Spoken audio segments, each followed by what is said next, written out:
તો જૂનાગઢથી મહત્વપૂર્ણ સમાચાર સામે આવી રહ્યા છે, જ્યાં જૂનાગઢના ગેડ પંથકમાં ભારે વરસાદથી હાલાકી, જ્યાં જૂનાગઢના ગેડ પંથકમાં ભારે વરસાદથી હાલાકી કે જ્યાં ખેડૂત નેતા પાલ આંબલિયાએ લીધી મુલાકાત અને પૂરમાં થયેલા નુકસાન અંગે મેળવ્યો તાગ કે જ્યાં સરકાર દ્વારા તાત્કાલિક સર્વે કરી વળતરની માંગ કરવામાં આવી છે, ત્યારે જૂનાગઢ કલેક્ટરને આવેદન આપી રજૂઆત કરવામાં આવશે। મહત્વપૂર્ણ સમાચાર સામે આવી રહ્યા છે કે જ્યાં જે ગુજરાતમાં સાર્વત્રિક ધોધમાર વરસાદ વરસ્યો હતો અને તેને લઈને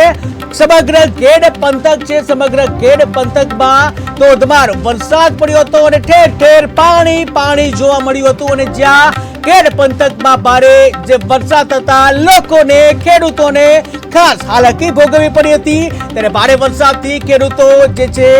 એ મુશ્કેલીમાં વધારો થયો હતો, તેઓની મુશ્કેલીમાં કે જ્યાં ભારે વરસાદ થતા ખેતરોનું પણ ધોવાણ થયેલું જોવા મળેલું હતું, ત્યારે ખાસ કરીને આ અંગે ખેડૂત નેતા પાલ આંબલિયાએ જે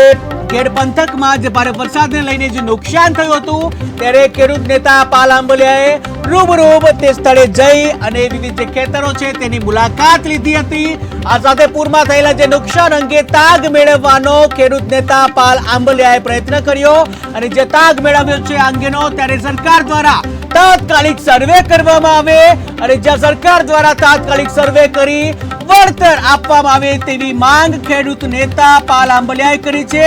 જે આ અંગે જૂનાગઢ કલેક્ટરને આવેદન પત્ર આપી રજૂઆત કરવામાં આવશે। અમારી વાડી ઓજત નદીના કાંઠા ઉપર આવેલી છે અને છેલ્લા 5 વર્ષથી આ ઓજત નદીમાં પૂર આવવાથી અમારા નદીના ખેતરોના જે પારાઓ છે દર વર્ષે તૂટી જાય છે। સરકારમાં ઘણી વખતો રજૂઆત કરવા છતાં આજ દિન સુધી આનું કોઈ પણ નિવારણ આવ્યું નથી, તો અમારી સરકાર પાસે એટલી વિનંતી છે કે વહેલી તકે આ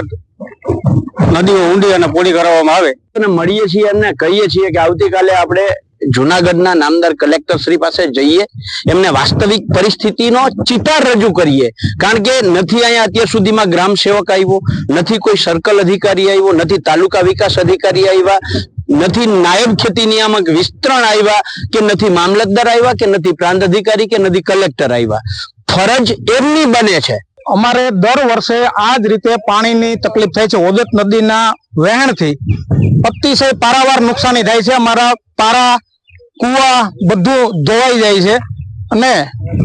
અતિશય પાણી થવાથી ખેડૂતના સંપૂર્ણ પાક અત્યારે નિષ્ફળ ગયેલ છે, વાવેલી મગફળી બધું। હવે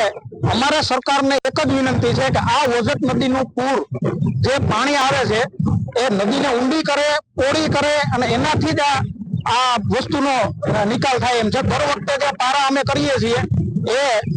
દર વખતે ધોવાઈ જાય છે, તૂટી જાય છે। આ જે પેદાશ અમારી ખેતરોની જે પેદાશ થાય છે દર વખતે અમારે એમાં જ નાખવી પડે છે। આનો કોઈ